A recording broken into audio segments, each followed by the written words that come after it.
네, 안녕하십니까. 오랜만에 또 셀트리온에 대한 영상으로 좀 올리게 되었습니다. 오늘은 셀트리온이 이제 우회 상장된 이후로부터 상당히 주가가 올라왔습니다. 그 당시에 제가 기억만으로도 7,000원대가 있었었고, 그때부터 셀트리온과 어떻게 보면은 저의 주식 인생이 비슷하게 가지 않았나 싶습니다. 그때 우회 상장되면 된 다음에 이제 그 큰 폭의 하락이 있었죠. 그래서 리먼 브라더스 하락이 있고 올라가면서 4만 원대까지 올라갔던 그런 기억이 있고, 그 이후에 주가가 기나긴 횡보 끝에 급등을 한번 했고, 또 다시 횡보 끝에 급등한 그런 현상을 볼 수가 있습니다. 제가 이거를 왜 말씀을 드리냐면은 이 셀트리온이라고 함은 정말 옛날부터 돌아갈 수밖에 없어요. 이 당시 이제 7,000원 됐을 때부터 제가 이거를 알고 있었거든요. 제가 그 주식을 시작했을 때랑 크게 얼마 다르지 않았던 그때였습니다. 그래서 이 주식이 이제 리번 브라더스가 끝나고 얼마까지 올라갔었냐면 4만 원 정도까지 올라갔었는데, 그때 구간이 한 요 정도 됐었어요. 요 4만 원대. 이때 여러분 보시면요, 이 셀트리온이 4년간 행보를 합니다. 보시면은 1년, 2년, 3년, 4년. 제가 이걸 알고 있었어요. 그 이후에 이제 급등을 합니다. 그 이후에 급등을 하는데, 과거에 과거에 이 셀트리온의 이 4만 원의 4년간의 행보를 제가 지켜보면서, 야, 저거는 어떻게 저거 버틸 수 있을까라는 생각을 많이 했던 것 같아요. 그 이후에 여기 보시면은 이렇게 8만 원대로 두 배로 급등을 하게 되고, 그리고서는 대세 상승을 쭉 오다가 2018년도까지 이제 상승을 하게 되는데, 그 이전에도 또 한 번 2년의 짧은 상승이 한 번 있게 됩니다. 30만 원대까지 올라가게 되다가 이 종목이 이제 다시 어, 글로벌 이슈로 인해서 이제 급락을 한 다음에 다시 올라가는 이런 형태가 돼 있어요. 여러분 보시면 대부분의 셀트리온을 접했던 분들은 한 이 정도 됐을 겁니다. 2017년도 정도, 17, 18년도. 그리고 여기가 물린 분들이 이제 회복을 하는 단계인데, 제가 오늘 이제 셀트리온 주주분들에게 좀 드리고 싶은 말씀은 뭐냐면, 제가 셀트리온을 7,000원에 매수를 하고, 그때 당시에는 이게 잘 알려진 주식이 아니었는데, 이때 막 내부자 정보들이 많이 돌고 막 이랬던 시기였던 것 같습니다. 그래서 그거를 제가 뭐 추천을 해가지고 뭐 4만 원까지 들고 가신 분도 있고 뭐 그런데, 어 제가 이 오늘 드리고 싶은 말씀 중에 첫 번째는, 뭐 여러 가지 뭐 유튜브 내용들이나 이런 거 참조하시면 좋겠지만은, 그 내용의 설명 중에서 이미 나온 정보를 가지고 해석을 하는 것들은 되도록이면 피하시는 게 좋습니다. 그러니까 뉴스를 보고 해석을 하거나 자의 해석을 하거나, 아니면 어떤 기사를 보고 이 기사가 뭐 알지도 못하면서 이런 기사를 썼나 이렇게 뭐 해석을 한다거나 뭐 그런 내용들, 그리고 뭐 어떤 약이 나오거나 뭐 그런 제품이 나왔을 때 그거를 과대 해석하거나 축소 해석하거나 이럴 필요가 전혀 없다는 거예요. 예비 투자자들은 보통 축소 해석을 하려고 하고, 기존의 보유 주주분들은 좀 과대 해석을 하려고 하는 건데, 물론 이제 셀트리온이 우리나라 대표적인 그런 바이오의 선두주자인 건 맞지만, 이 회사가 송도에 세우기 전까지도 저는 이 셀트리온에 대한 내용들을 2008년도부터 봤던 것 같아요. 그래서 그런 입장에서 제가 좀 말씀을 드리면, 과거의 주가의 상승의 결정적인 요인 중에 하나는 뭐냐면, 절대 뉴스와 그 기사에 대한 매매가 아니었습니다. 그거는 확실해요. 그러니까는 그런 정보에 대한 매매를 좀 자제를 하시는 게 좋을 것 같고요. 지금 이제 뭐 이제 미시적으로 우리가 봤을 때는 주가가 40만 원에서 30만 원까지 떨어졌어요. 30%에 가까운 하락을 나왔는데, 조금 거시적으로 우리가 좀 살펴보면요, 지금 현재의 위치에서는 과거의 물량이 소화되는 과정이라고 좀 보면 될 것 같아요. 이때 2018년도에 상당히 물린 사람이 많았기 때문에 이거를 이제 그대로 들고 가게 되고, 물 탄 사람들이 이제 수익을 볼 수 있는 구간이 30만 원이었습니다, 사실은. 그래서 30만 원 이후에 급등이 나왔고 30만 원 지지하고 있는 상황입니다. 그러니까 이게 큰 거시적으로 이렇게 좀 보시면 될 것 같고요. 신고가를 확실히 여기 뚫어준 상태였기 때문에 아직은 뭐 큰 장기적으로는 추세가 살아있다 볼 수 있는데, 제가 드리고 싶은 말씀은, 셀트리온 같은 경우에는 과거에도 여러분들이 보셔서 알겠지만은, 주식이 가볍든 무겁든 간에 장기 박스권이 항상 있다는 거예요. 그게 박스권이라고 장기라고 해서 2, 3개월이 아니라 6개월 또는 1년, 길게는 아까 말씀드렸던 것처럼 3, 4년까지도 볼 수 있다는 거예요. 그 결정적인 원인은 공매도에 있고, 더 결정적인 것은 셀트리온이 세계적인 회사랑 비교해서 봤을 때, 우리나라에서는 독보적이라고 할 수 있지만 세계적인 회사로 비교해 봤을 때는 그 멀티플 자체가 상당히 높다는 건 맞아요. 그렇기 때문에 그 근본적인 회사의 실적을 극복하지 못한다면은 주가는 그대로 갈 수밖에 없다. 계속 공매도의 세력에 타겟이 될 수밖에 없다. 그거는 이제 팩트입니다.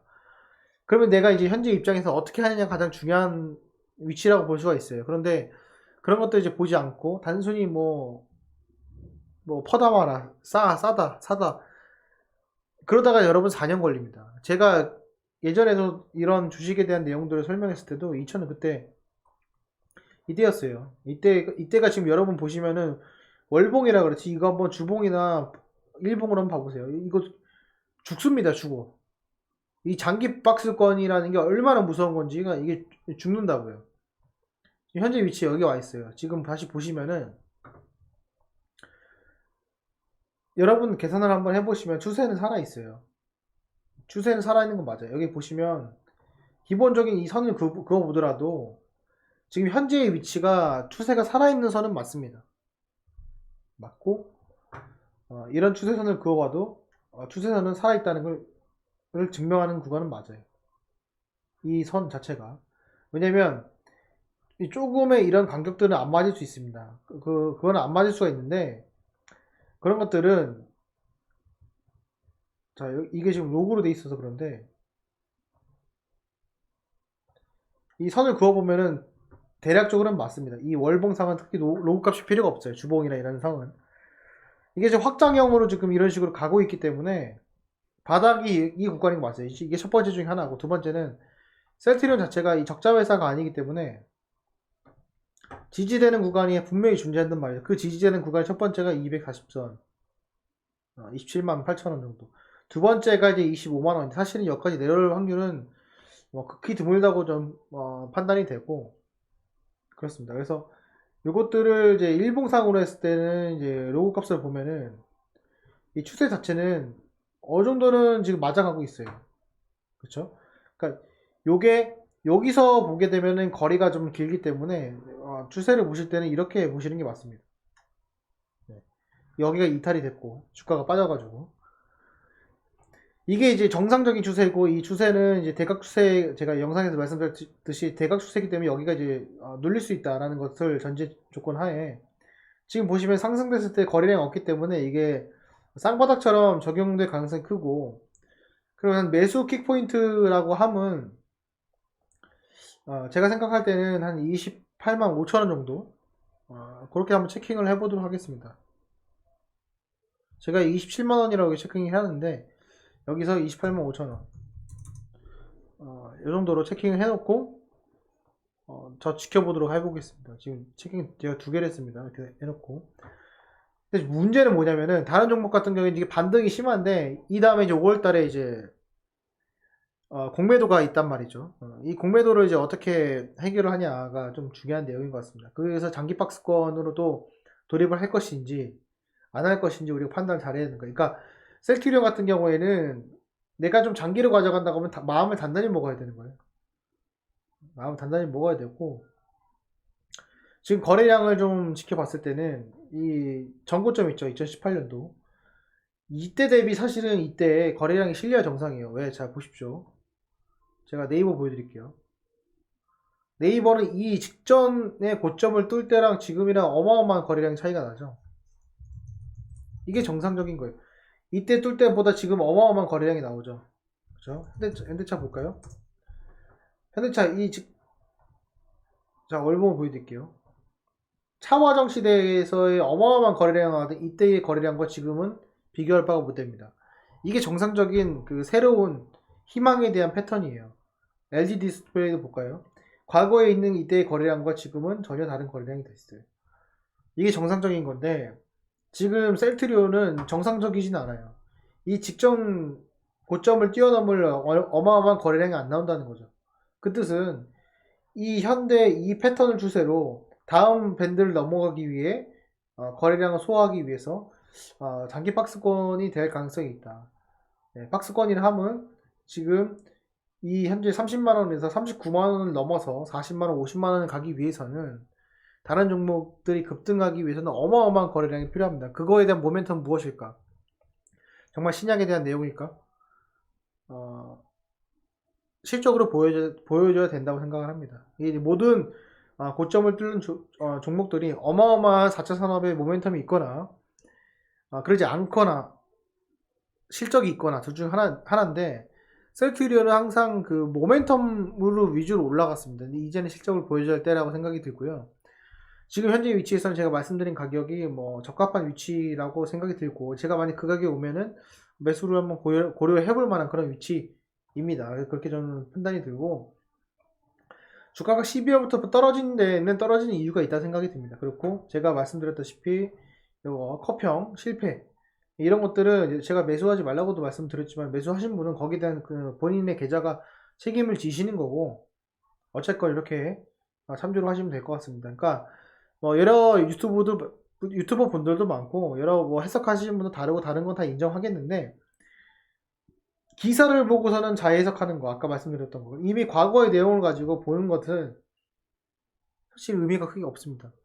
의미가 없고 그 셀트리온 자체를 정말 옛날부터 10년 전부터 15년 전부터 지켜보고 투자를 해왔던 그런 분들의 감이 더 중요하다고 생각을 합니다. 그러니까 그 점은 꼭 참조하셔가지고 투자하시는데 꼭 이 셀트리온 주주분들 대박 나시길 바라고 뭐 셀트리온이 망하면은 뭐 어떻게 보면은 바이오가 망한다고 해도 과언이 아니죠. 네. 그런 뭐 주식은 맞습니다. 그런데 꼭 그렇지만 않다는 거예요. 네. 항상 주식에는 100%는 없으니까 그런 확신을 가지고 투자하시면 절대 안 됩니다. 그러니까 이 점 꼭 참조하셔서 투자하시는데 조금이나마 도움이 되셨으면 좋겠습니다. 네, 오늘 영상은 여기까지 하겠습니다. 감사합니다.